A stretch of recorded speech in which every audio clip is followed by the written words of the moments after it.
বসে থেকে আপনি কালা জাদু নষ্ট করতে পারবেন।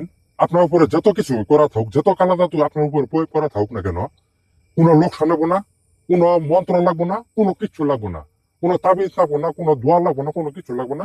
আপনার কালা জাদু আপনি নিজেই কালা জাদু আপনার শরীর থেকে আপনি সরাইতে পারবেন। কোনো শোয়ার বাচ্চা নেই যে আপনার কোনো ক্ষয়ক্ষতি করতে পারবো। ক্ষয়ক্ষতি আপনার উপর করেও থাকে, কিংবা আপনার তার উপরে কালা জাদু কইরা ফেলাইছে, এই কালা জাদু আপনি নিজে কাটাইতে পারবেন। যদি বোরের পাতা দেখতেছেন, 7টা বোরের পাতা ছিঁড়বেন। এইভাবে 7টা বোরের পাতা ছিঁড়বেন।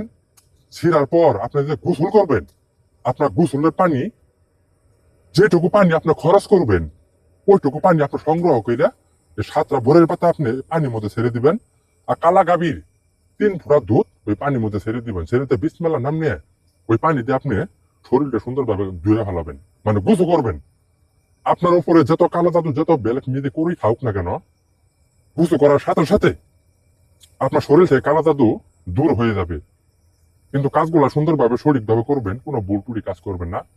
যারা কালা জাদুর আক্রান্ত হয়ে বিছানায় পড়ে আছেন, মাথা মধ্যে খুব টেনশন, মাথা খিস্তাছে, গাড় খিস্তাছে, আপনার শরীর ভালো লাগতেছে না, স্বাস্থ্যগত আপনার নষ্ট হয়ে গেছে গা, ঠিক মতো খাবার দাবার পাইতেছেন না, শরীর ফুকনতা, বিভিন্ন ধরনের শরীরের মধ্যে রোগ সৃষ্টি হইতেছে।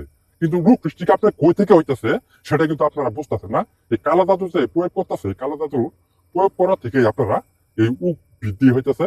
কিন্তু ডাক্তারে গেতেছে, ডাক্তারে কোনো রোগ ধরতে পারতেছে না। কিন্তু কাজগুলা সুন্দরভাবে সঠিকভাবে করবেন, এই কালা জাদু আপনি নিজেই আপনি নষ্ট করতে পারবেন, এবং কি আপনার শরীর থেকে আপনার কালা জাদু দূর করতে পারবেন। কিন্তু কাজগুলো সুন্দরভাবে সঠিকভাবে করবেন, কোনো ভুল করে কাজ করবেন না, এটি আপনার কাছে অনুরোধ। সকলকে ধন্যবাদ। আসসালামু আলাইকুম।